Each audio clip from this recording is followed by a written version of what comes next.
last night.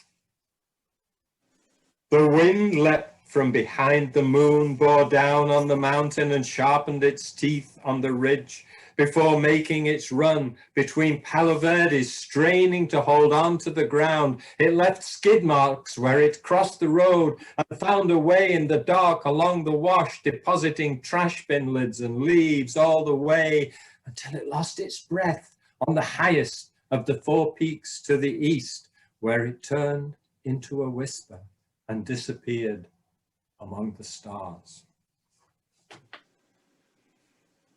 And this little group of poems comes under the title, The Car at 3 a.m. And on those unfortunate mornings when I'm awake much too early, I may go out to the computer and look out of the window at the darkness. We're in a cul-de-sac, so not much happens. And when a car did approach at 3 a.m., I was almost as worried about the car as whatever it was woke me up in the first place. The 3 o'clock darkness is thick enough to stir.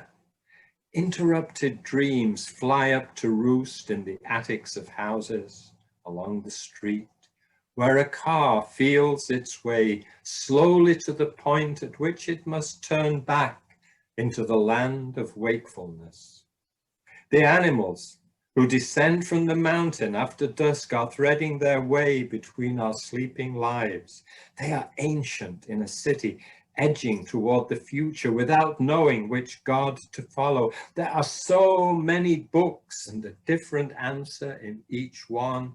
The driver cannot know which direction to take as the headlines burn holes in the silence. The unsolved mysteries surround him. He is undecided.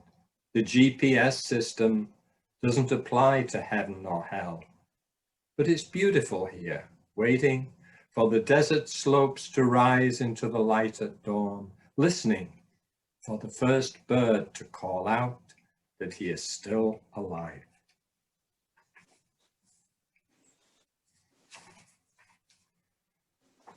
And when it does rain here, as opposed to Costa Rica, a great event, more and more this year. This is from another summer when we had just passed 95 days since the last rainfall. The last time was a sprinkle, just enough to tease flowers out of the saguaro and to wet the air for arriving doves. We don't know when we turn a faucet where the water comes from anymore, while on the mountain, cholla needles shine with thirst. It's been 95 dawns with scarcely a cloud, but it helps to be an animal to know how dry the days have been, to wake at dusk and wander, to remember hidden springs, and when they no longer flow, to climb up to the ridgeline and lick salt from the rim of the moon.